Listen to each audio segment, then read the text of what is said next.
Hey guys, I'm Gary, And I'm Jenna. and this is episode Three. three of Feeding the Embers.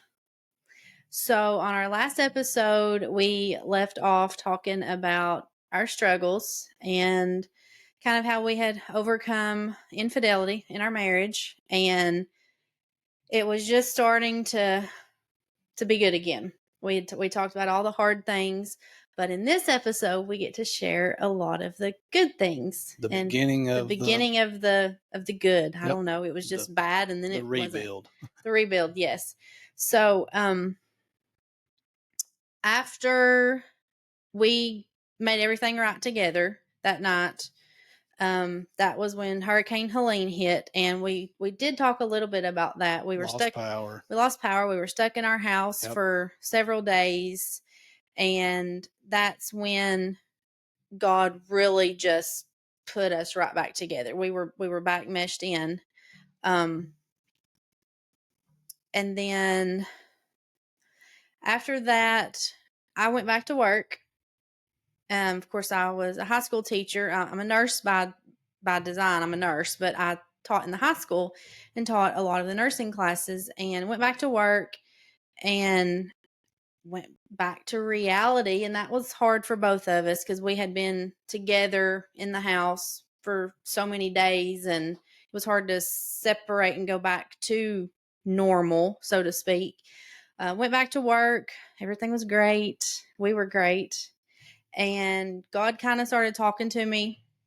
And I really felt like there was something that I was supposed to be doing and didn't really know exactly what it was. And weeks went by, and I went to the altar one Sunday morning, and this was close to Thanksgiving because we were close to Thanksgiving. Yep. But I forgot something to talk about. I skipped an important part because I got ahead of myself. Just a little. So we were able to renew our wedding vows. I'm trying to show you our picture. November the 2nd. So this was before Thanksgiving. We renewed our wedding vows. I got the dress I wanted, and we built a cabin back in our woods that we had for a while, but we were able to Finished it out to renew our wedding vows with the preacher that married us the first time. And this one was really special. We wrote our own vows, and we just had some family. It was the kids, mom and dad, his mom and dad, or mom and stepdad, and really close friends, and that was it. We didn't really advertise it. We didn't really tell anybody. We just kind of did it. Kept it very personal. We kept it very personal, very, very private. We had a big reception at our house. We ate on our porch. We had it catered. It was extremely special. And not that we weren't already married. I mean, we got married in 2009. And not that we were trying to keep it very personal because of hiding. Yeah, we weren't hiding. It was just about us. Yep. It was us. And we didn't want to make it big.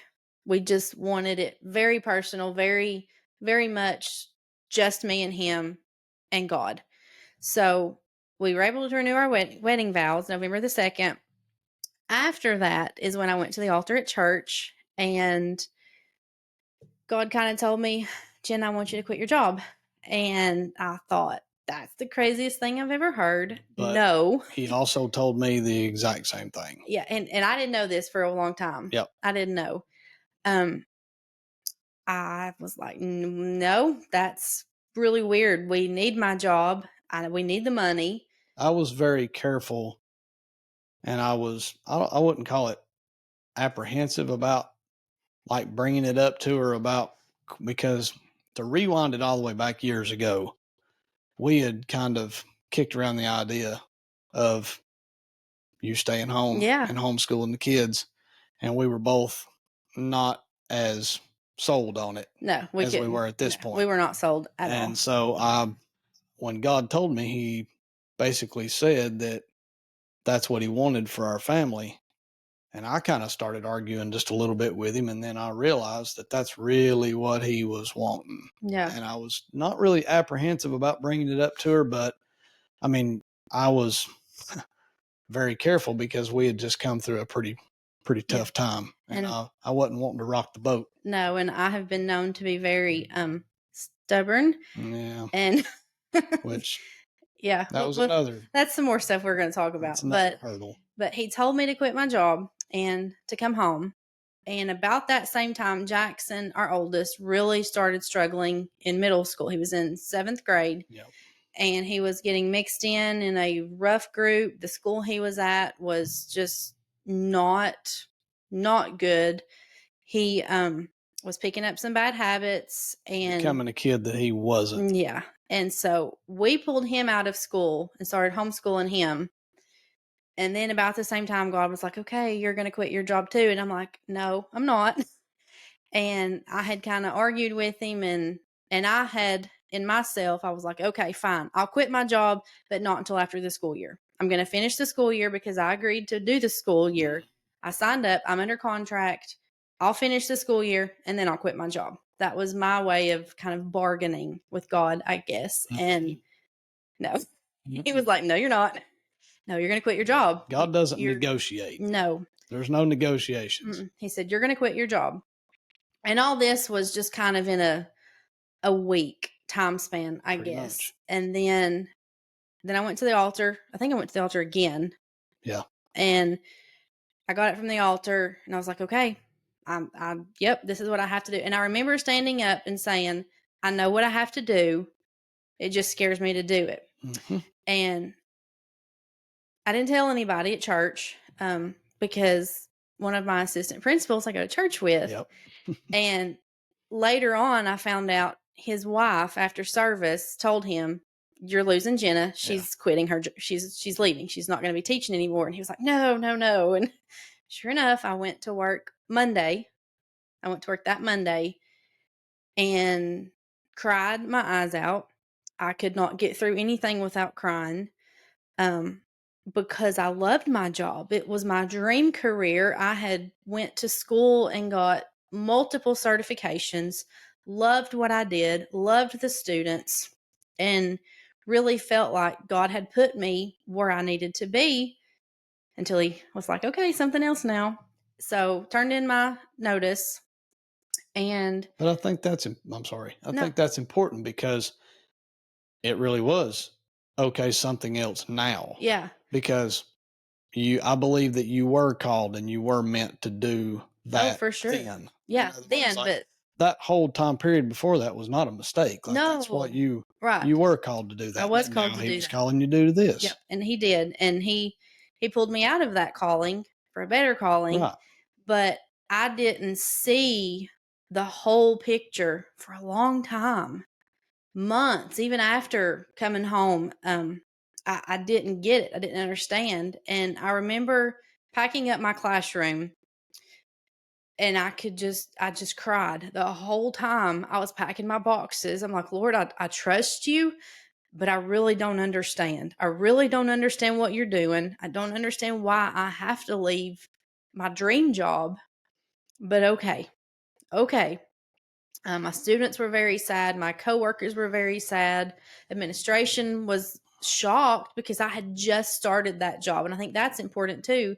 I had just started there in August and was already November and I was resigning. So, and it just was a shock. It was a shock to me. It was a shock to everybody around me.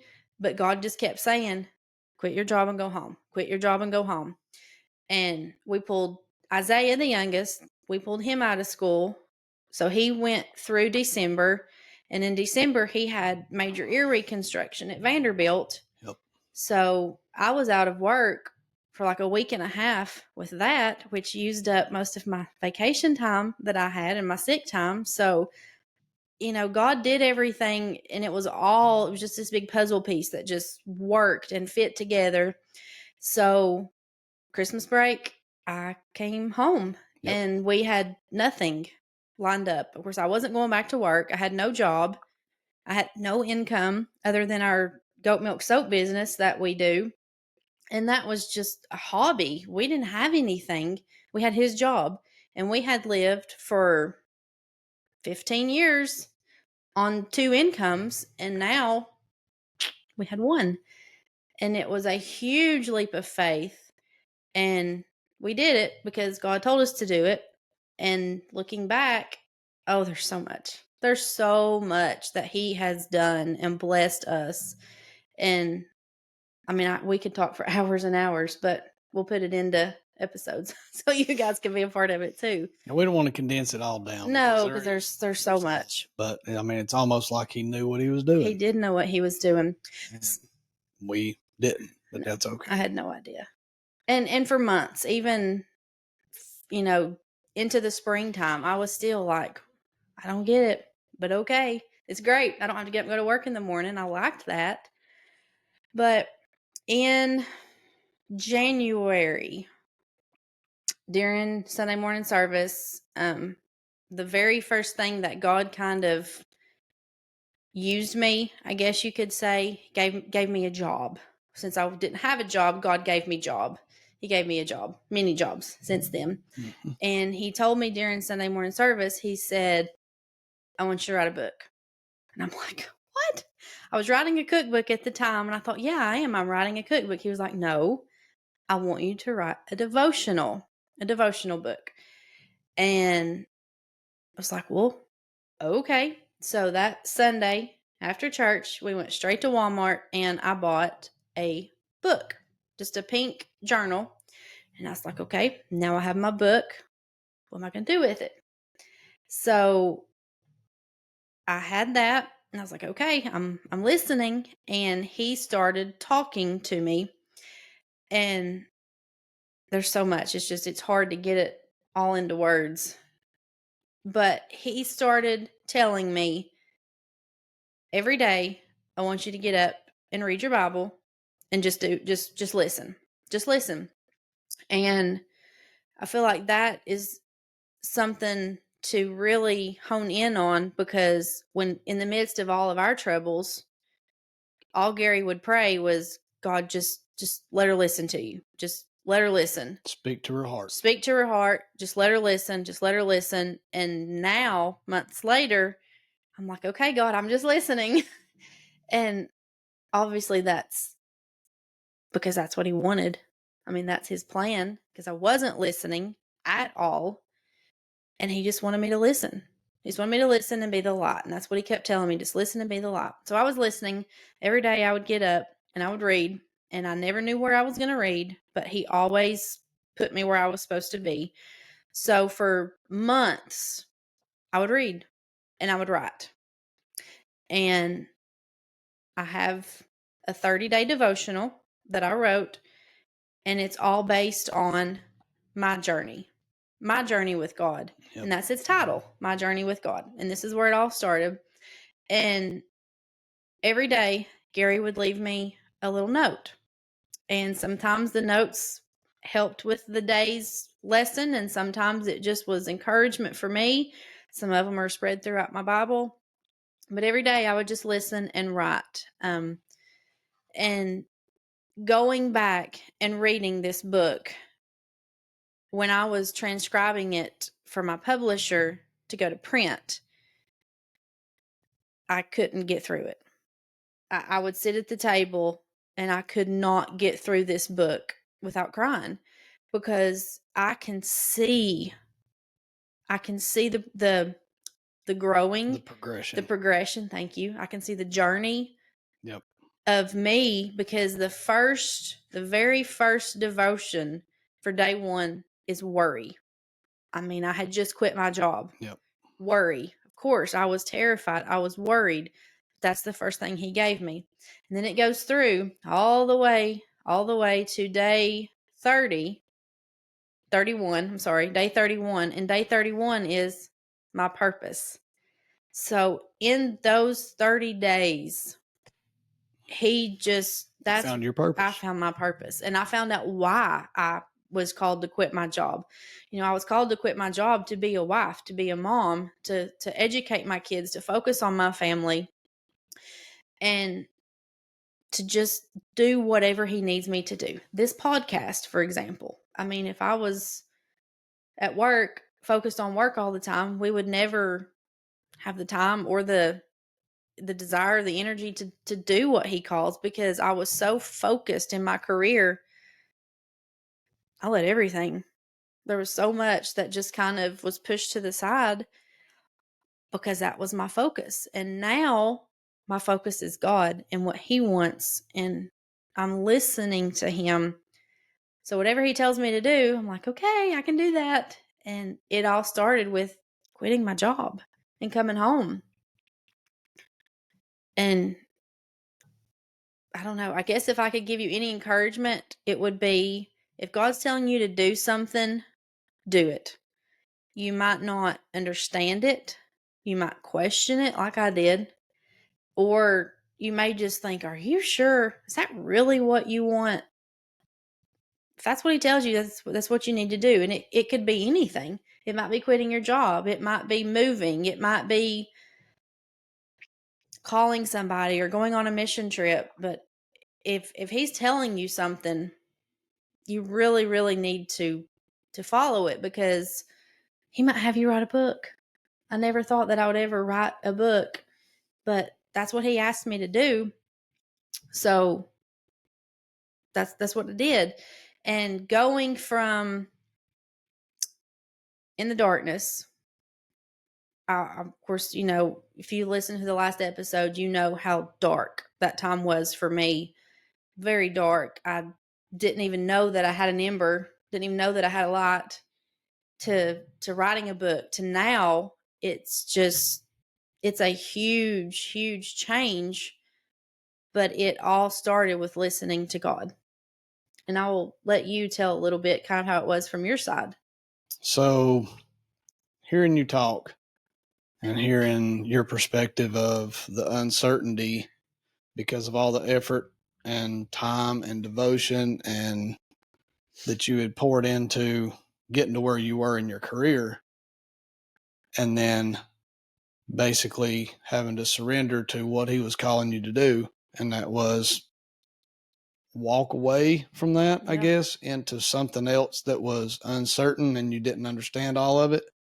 I think about Moses, because I'm sure Moses had a plan for his life. Like, he had a life. Oh, I'm sure. He wasn't just sitting around twiddling his thumbs waiting for God to give him something to do. He had something that he had planned out, and God told him that he needed him to get his children out of Israel, out of Egypt. I'm sorry.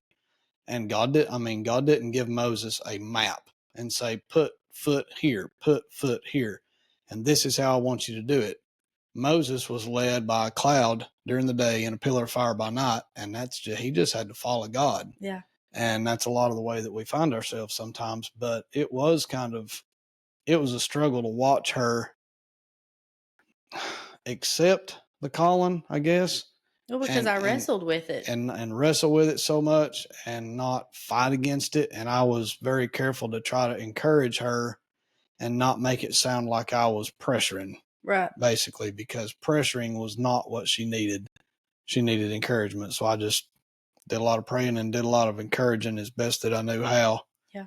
And it was, boy, I'm telling you, it was the greatest, the most monumental thing that I've ever seen in my life, to see her release and submit and accept the calling that God had laid on her, and then see him move in her, and the immense growth.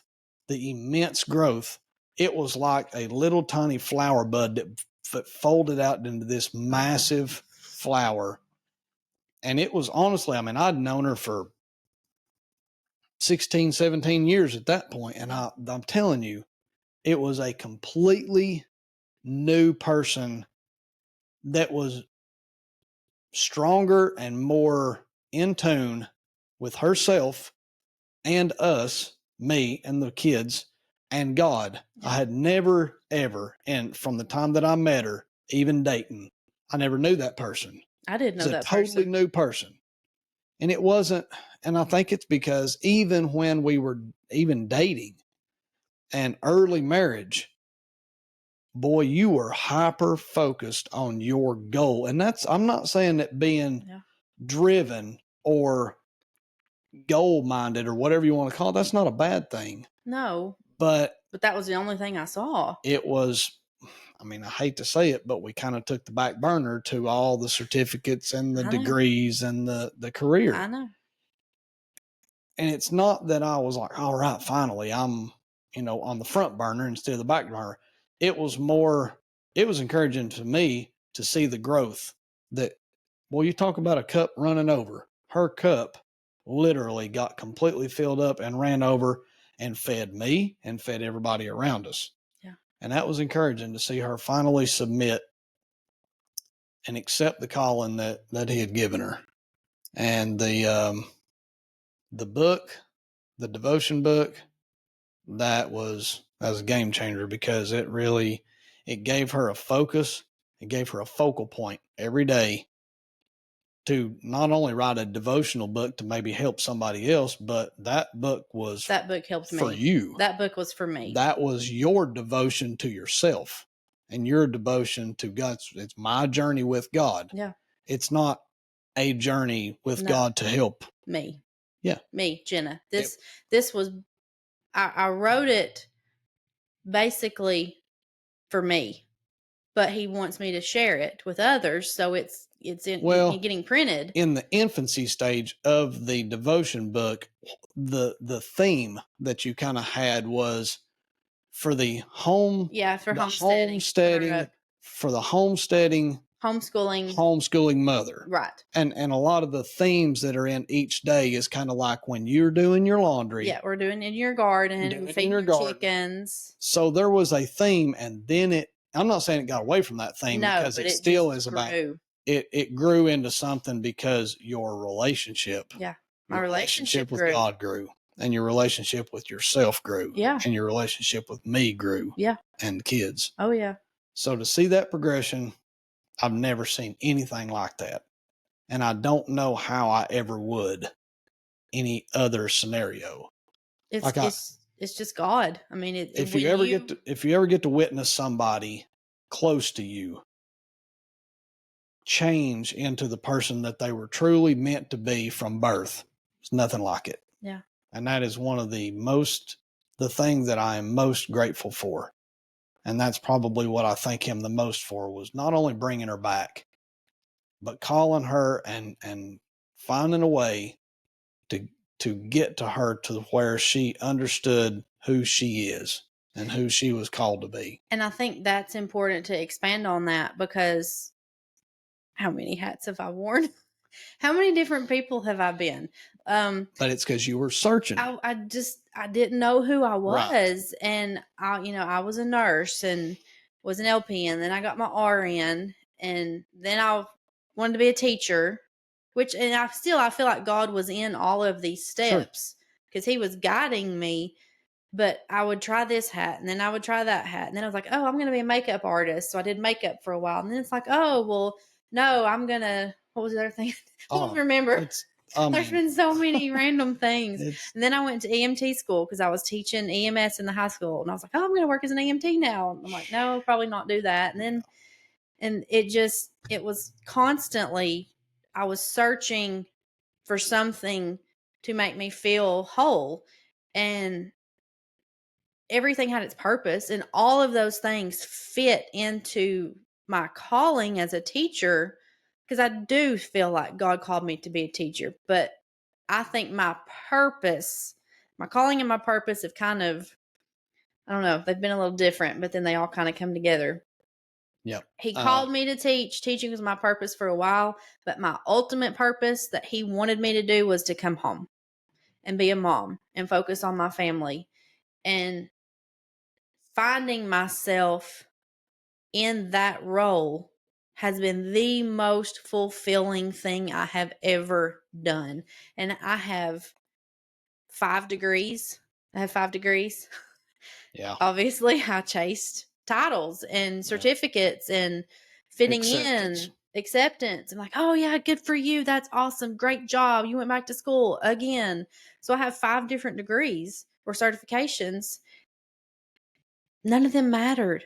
being home and being mom and being a wife and being a godly wife and a godly mom, that is where my purpose lies. That is what's important. Now, I still have the opportunity to work as a nurse once a week, every other week, just here and there. And I love that. I dearly love that. It's good for me to get out and keep up my skills and to get out of the house. It's great for the kids because they get to go be with mama for a day. It helps our bank account so we can buy groceries. But my focus and my goal is home.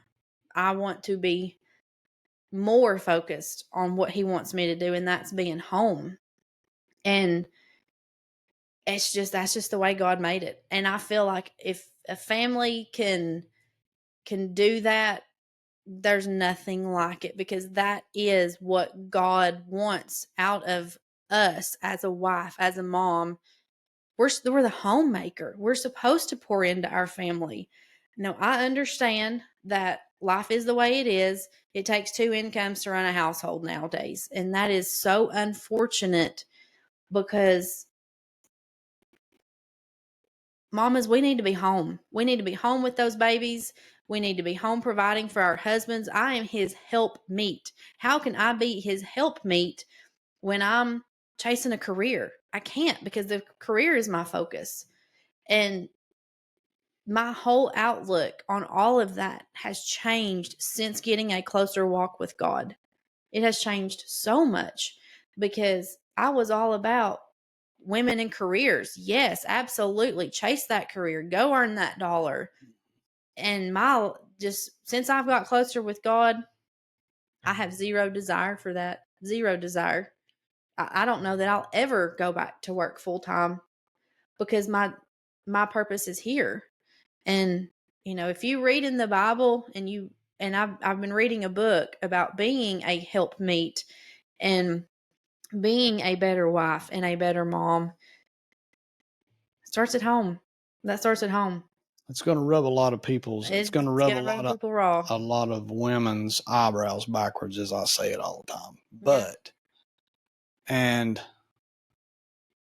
I would say to each his own, but the Bible also plainly says that God is not a respecter of person. Yeah. And I feel like my role as a man, my role as a husband, my role as a father is not the detail of where I live and what I do for my job and what my interests are, my hobbies, and that kind of thing. Those details can be different, but as far as what God called me to be, as far as being the husband and the father and a man, I don't think is any different than the next guy. No. And because God's not a respecter of person, he doesn't give me an individual set of rules to live by, and he doesn't give you an individual set of rules to live by. We all live by this rule. Yeah. And this rule doesn't say, Gary, do it this way, and Steve, do it this way, and Rex, do it this way. It says, do it this way. Yeah. And it says for you to do it this way. Yep. So, I mean, unfortunately, the way that like tradition or common times are, that's not a popular way. No, and don't get me wrong, I am very, very blessed to be able to stay home. We are blessed to be able to do it. And I understand some families just cannot do it. Yeah. But it takes sacrifices. It takes a lot of sacrifices. It takes a lot of sacrifice. We both drive older vehicles. I don't have all the newest, latest, and greatest. We eat at home a lot. We do get to go out. We do take date nights. We don't have a lot of fancy smancy stuff. Just to expound just a little bit on that without getting too detail oriented. So like before, when you accepted, be like, okay, all right, I'm not going to argue that this is what needs to happen. I kind of had it in my mind as like, okay, I feel like that we could probably, me being me, do the due diligence. And so like, what was it? He's the overanalyzer, by the way. Maybe. Yes. But a month, 2 months? Probably about 2 months. 2 or 3 months. I said, take every dime that you make, every red cent, and put it in this account. I took over, like you had your bills, I had my bills, you had your thing, that these are the things that you took care of every month. These are the things that I took care of every month. And we just split everything up. And I said, okay, I'm not going to work any overtime because I don't want to be reliant on Right. overtime. Right. I You didn't don't want to always get build our it. budget off overtime. And you take everything that you make. And I ran the numbers and I added up all of our bills and got the total and then divided it by what I made. I said, I think it's doable. So I can't say that that's plausible for every single family out there. And I'm not on here trying to be a vacuum cleaner salesman and sell you a pitch of this is how you need to do it. But that's how we did. That's how we did it. And that's what God told us to do. That's I mean, that is what God wanted for us. And of course, because he told us to do it that way, guess what? It worked. It works. So she put all of her money in one thing and didn't pay any bills. And at the end of that trial period, whatever you want to call it, we were fine. And we've literally been fine ever since. There's nothing. Not once. And that's been almost a year. I mean, December will be a full year.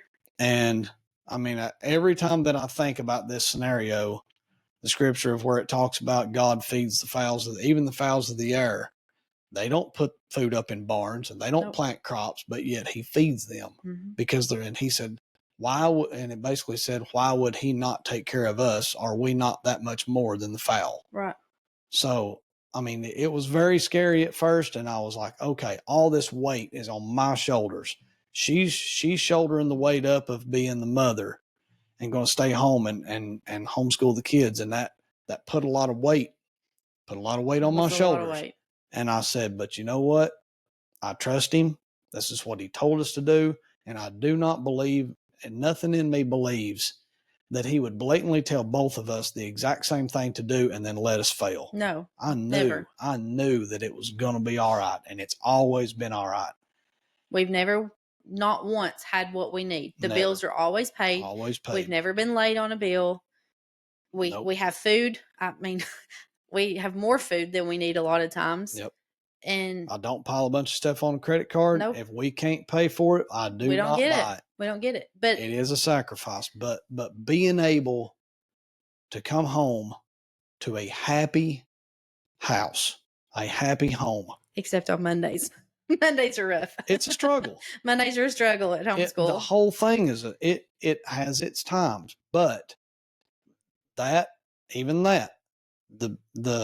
grand scheme of things and what we accepted was his calling and the sacrifices that we made to make it happen. Oh, it's totally worth it. 100% worth it. I mean, you know, when I left my job, when I turned in my notice in November and then left the end of December, I never in a million years dreamed that it was going to be this amazing. It has just, it's been wonderful. And he has given me so much to do. We've started a Bible study too. We can talk about the Bible study. But all the way, another huge section that we got all kinds of big stuff.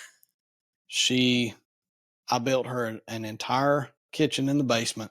Yeah, the soap room. And she literally, like, that is her job. Yeah, I make goat milk soap all the time. Happy Valley Farm, goat milk soap. That's the home business. Yeah. And it does real well. It does good. I mean, it's not like, holy cow, we're raking in money. Yeah, laying back a huge retirement. But it's enough that it gives us enough extra to cover those bills if the water bill's high that month or the electric bill's high or it, you know. That. But, you know, he's talking about the sacrifices that we had to make and we had to skimp here and tighten up here and not do here. What we decided with the goat milk is basically for that, not only to help support us, but also like that is what because all of us work, we pull the weight, so we all should reap the benefit. So we go out to eat or something like that on the goat milk soap dime. We'll do something fun. Something fun. So we don't I think we bought ice cream this week. We don't just sit in four walls and don't ever get to go out and do anything. So God also provided there. That's what he told us to do. And he knows what he's doing. Yeah. And today we went and bought Jackson some new clothes with some of the soap profit money. Sure. So what we put back into the family, of course. But our Bible study. So in our sunroom, which is what we are using for this, and it's also kind of my morning coffee spot, which not lately because it's been so hot, but as it cools off, I'll get out here more. but we're having a Bible study. So that was the other thing God put on me. After my book, he was like, I want you to start a Bible study. And I'm like, oh my gosh, now what? Invite people into our Invite home people into our house. What? and do Have this you seen thing. my baseboards? Do this thing about opening God's word and diving into God's word, which was not on the forefront of either one of our radar for years. Yeah. And then now God's telling us to do this with people in our home. Yeah. But, and I mean, we're not anti-social people, but we've never really just like, hey guys, come over for supper. We've kind of almost just kind of stayed to ourselves for years. And now I'm inviting everybody I know over to my house, but we do a Bible study every other week. It started out through the summer. It was a women's Bible study, and it was in the morning, and it was the women in the sunroom, and then the kids would be in the living room while I was at work. while he was at work. So it was just women and kids. That was it. And then I kind of felt the pull for it to be in the evening time and including the men. And I asked him about it, and he was like, well, I don't know. I'll have to kind of pray on that. And of course, he was like, yeah, I think we should do that. And I'm like, well, yeah, because God told me to. Yep. So we know we have to do that. So we started it in the evening time, and we do a women's Bible study here in our sunroom. The men went back to our cabin in the woods that we have where we renewed our wedding vows. And then the kids do it in the living room. And our oldest son, Jackson, leads the kids' Bible study. I lead the women's, Gary leads the men. And it has been good. Man, very good. It's affecting and it's touching so many families. Absolutely. So many families. And our next one is this week. So it will be Tuesday when we do our next one. But I do a Zoom link. So if anybody can't join in person, they can join virtually. But then we record them as well, and we post them to a YouTube channel, not the Feeding the Embers channel, but to my personal channel. So that way anybody can join and listen in to our Bible studies. And man, God has really, really showed out. It just it amazes me to think that a year ago I wouldn't have even heard him. I wouldn't have heard him at all because I was not listening. I was dark. I was in the miry clay. I was this sheep right here. I was the sheep covered in mud, covered in dirt, stuck in the sinking sand, and just wallowing in myself. And now it's white as snow. It's white as snow. There's no. I mean, he took me up and washed me clean, and of course that's I don't know if you can see, I went and got a sheep tattoo. So that's my little sheep tattoo. And that's my reminder. That's my reminder of Jenna, this was you. You were once that nasty, dirty, rotten sheep, and now you're not. You're the one. We hear the Bible verse, he left the 99 to find the one. Well, I was the one. I was in the miry clay, and that was me. And man, I could talk for hours on how good God has been to me. And that's just me. That doesn't include him or my family. Just me, just Jenna. God has just, whew, I just can't even explain how good and how wonderful he has been to me and my family. Neither can I. It's because, I mean, I can remember. Nobody will ever know because nobody but me was there with my face buried in the chair or in the floor or whatever. And I don't deserve anything. I don't deserve any of this that I have been given. Neither of us do. Because I was not perfect. But I think a lot about Job. And God saw something in Job that he knew that Job could make it through it. And he knew that Job wouldn't give up. And I just poured my face and poured my heart out. And I don't deserve anything that he gave me. But I could talk for hours too about how good God's been to me and how good God has been to our family and how he still is. Yeah. And with our oldest, Jackson, he's opening up at church. Yeah. He's, you know, leading prayer with the kids, and God's working in him. God's working in us. We've witnessed some close friends really, really change the outcome of their life. Yes. And, I feel like God has let us reap some of that reward because, we were there to watch it unfold. Yep. And man, there are not words.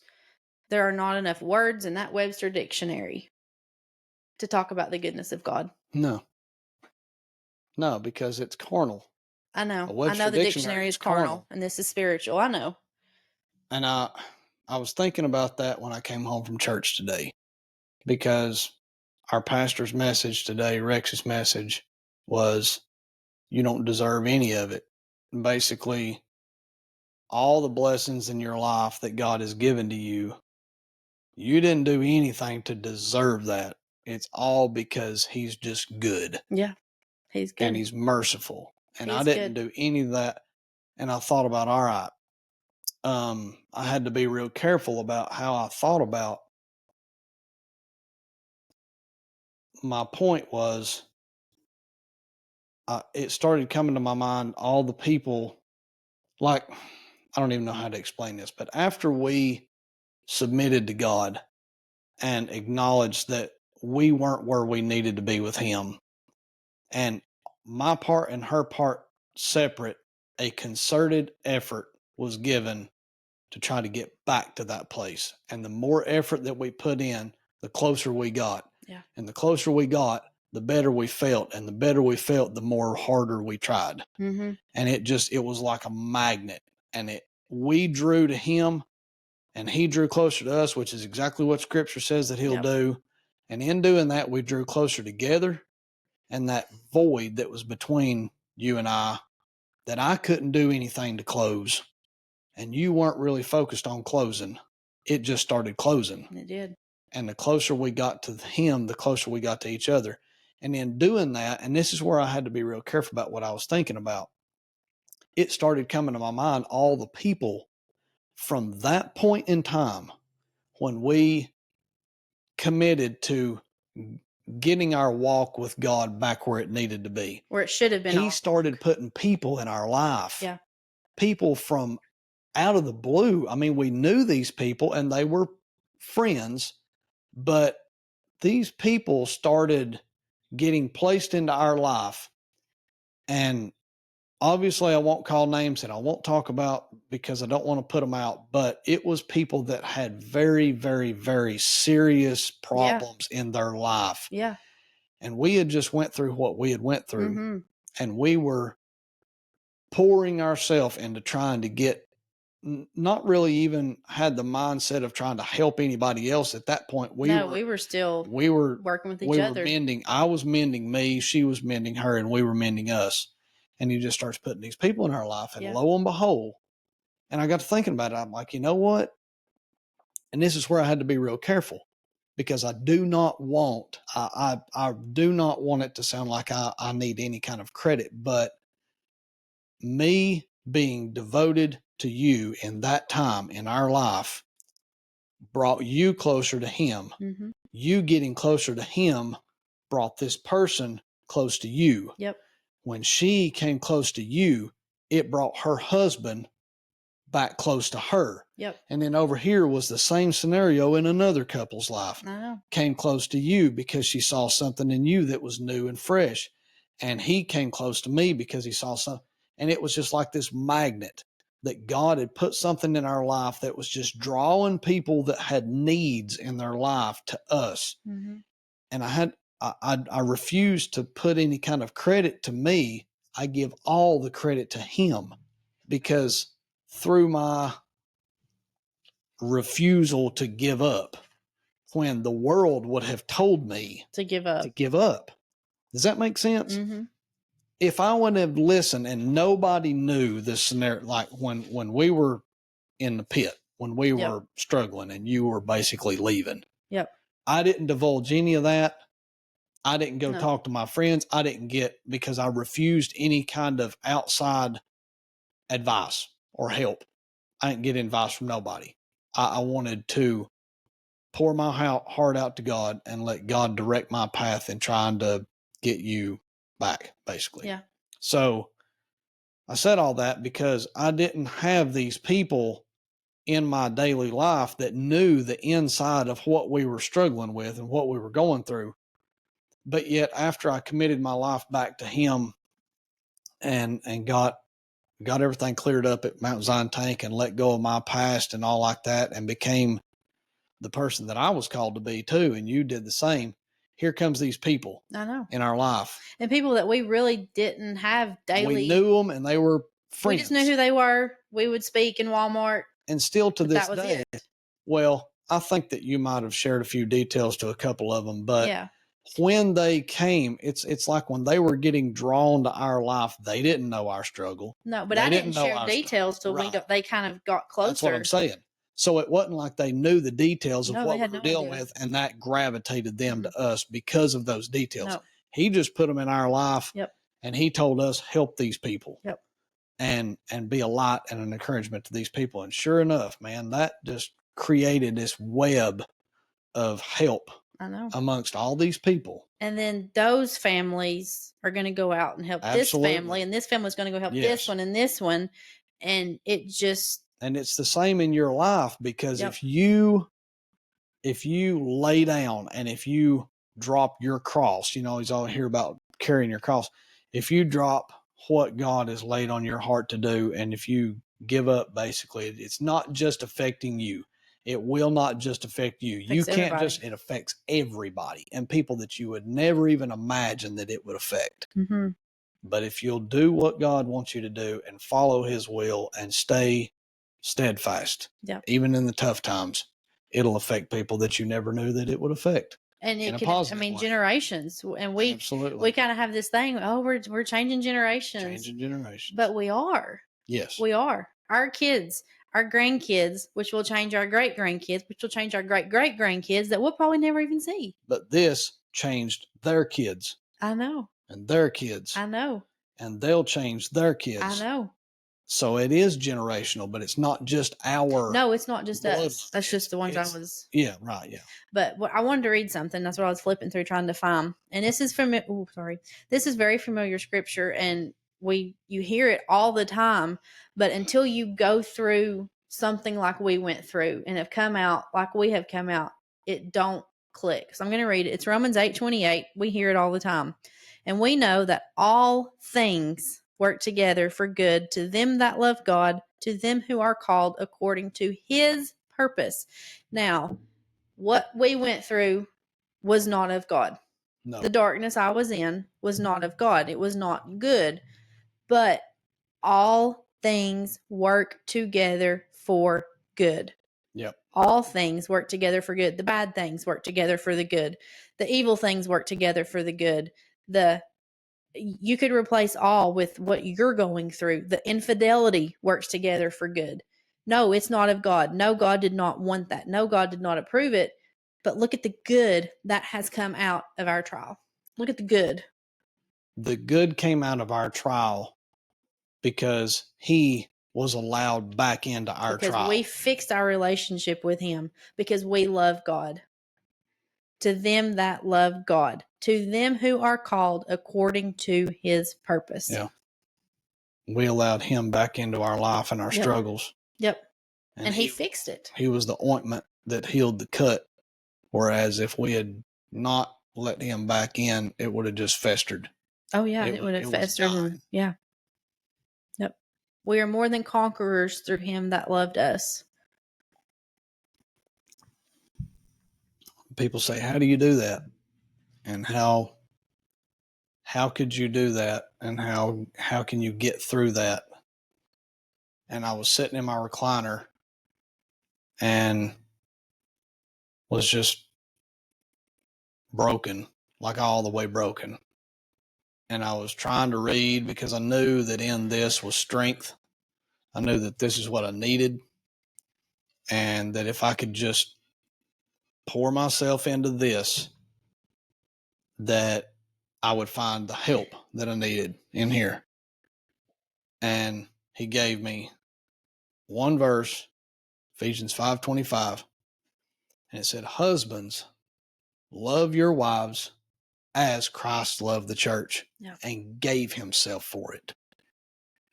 And that hit me like a dump truck, because how do we love Christ?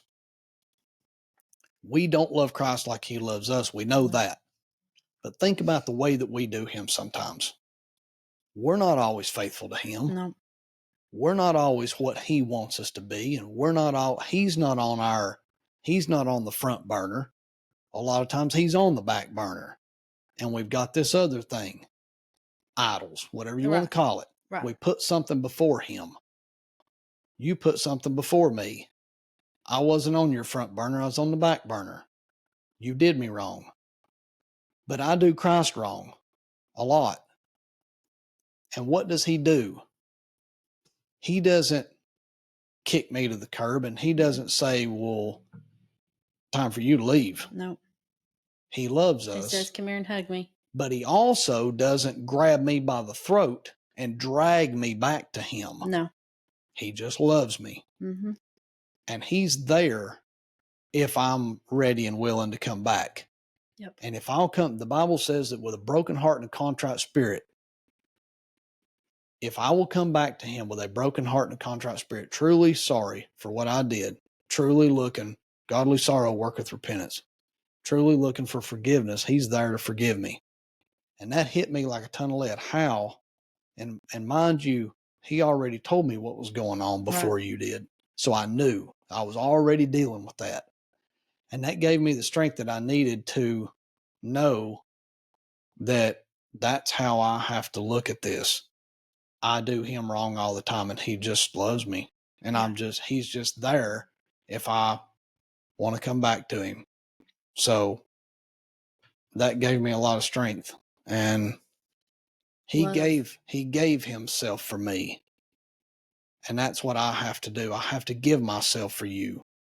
In other words, I gave up my pride and my ideas and what I thought was right and what I should do. I gave all that up for you. Yeah. And that's what even if the role is reversed. That's what I would have to do. Right. It says, husbands, love your wives as Christ loved the church and gave himself for it. And it says, wives, submit yourself to your husband. Right up above that is your part. Yep. Ephesians 5 is a powerhouse of a chapter. You should read it. For married couples. Yeah.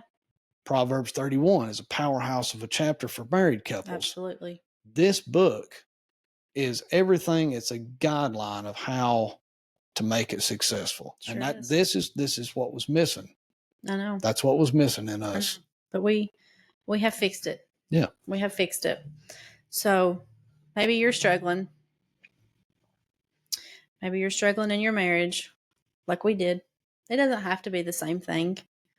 But I would encourage you, and this is something I shared with the women in my Bible study. If I could give you one piece of advice, something small to start with, pray together. Every night when you go to bed, pray together. That's going to be awkward. When we started doing it, it was kind of awkward because it was not something we were used to. So, but start there. Start praying together, and then let God lead you and show you what to do next.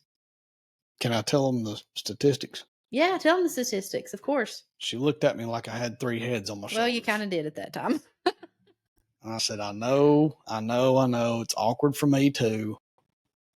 But I said, this is what he told me. Yeah. And I have to listen. And me being me, the overanalyzer. Oh, major overanalyzer. When he told me that, I don't know. I don't even really know what made me. Because you're detail oriented. I'm detail oriented. To know every little bit. So you should have been an engineer. Well, Granddad told me that's what I was going to be, and I argued with him. But anyway, 50%, is it 50 something percent? At least. I thought it was more than that. Maybe more than 50% of married couples end up in divorce. Yeah. Okay. So half, we'll say half of the people that get married end up in divorce. 30% of the people that get divorced never get remarried. I don't remember, but the important statistic was less than 1%, less than, it was like 0.73% of people that get married that pray together end up divorced. Yep. 50% of people get divorced that don't pray together. 0.73% of people that pray just that one thing. The one thing. Just that one thing. And it is kind of awkward at first, but then you realize that it is the staple. It is the one thing that we do that bonds us. It's the thing that we do together directly to him. We go to church and that kind of thing, but I'm at church and I'm listening to the pastor and that's kind of individual. It's individual. It's an individual thing. But prayer together. I don't care if it's in the morning. I don't care. And I'm not talking about just thanking him for dinner. Yeah.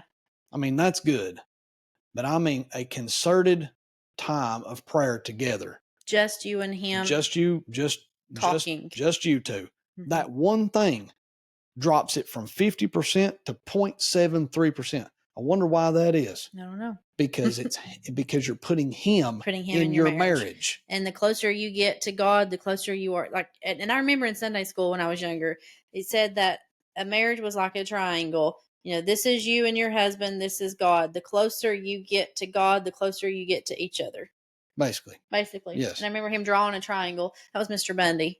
He drew a triangle on the chalkboard and wrote wife and husband and then God at the top. And the closer you got to God, the closer you got to your spouse. And now, oh man, it didn't take probably a week. Yeah, probably. And like when we do it at bed and we lay down and we talk the day through or whatever. And I always lay my hand, if she's laying beside me, I'll lay my hand on her side or whatever, or we hold hands or whatever. And then it's time to pray. And like, if I would kind of linger too long, she would be like, okay. Yeah, are you going to pray? Are we going to pray? So it becomes, it's the staple. Yeah. It is an absolute staple in what, in our marriage. So I think that's what we're going to leave them with is a challenge to pray with their spouse. That's your homework from the teacher. That's your homework. I'm expecting to hear about it. So that's your homework. Pray with your spouse. Pray with your spouse. Yep. Pray with your kids, of course, but pray with your spouse and watch what happens. If your spouse doesn't take to it, don't give up. Don't do it. Don't give up. Do it anyway. You know, just do it. And yeah, let us know. Shoot us an email. Give us a comment. Message us through our Facebook page. Let us know. Let us know if that helps. If you're going to take that challenge and you're going to start doing that, give us some feedback. Let us know. And if you're struggling somehow that you need to reach out, absolutely, that you need some help, I mean, we can pray for you and try to help you any way we can. If you're struggling somehow or another, don't be afraid to reach out to us. No. We're not perfect, but we're just normal people. We know somebody that is. Yep, he sure is. So, yeah. Episode 3. So there's plenty more. This is the beginning. We kind of got through the murky waters. This is the beginning of the uphill. So we'll go deeper into not uphill like a struggle, but uphill. No, uphill as in the build. The build. Yep. We're getting the uphill wonderful journey. So we've got more, and yeah, we're gonna wrap it up and go to church. Maybe dive into the couple of the days talk of the about devotional. My book. So, all right, guys, thank you for listening. Thanks for watching. Remember, find us on Feeding the Embers YouTube, obviously and here, Facebook. And Facebook. I don't know which one you're watching on, but we're on YouTube and Facebook for now. Yeah, so. We're still new and we're learning. So give us some feedback. Let us know. Yep. Okay. See you guys. Bye.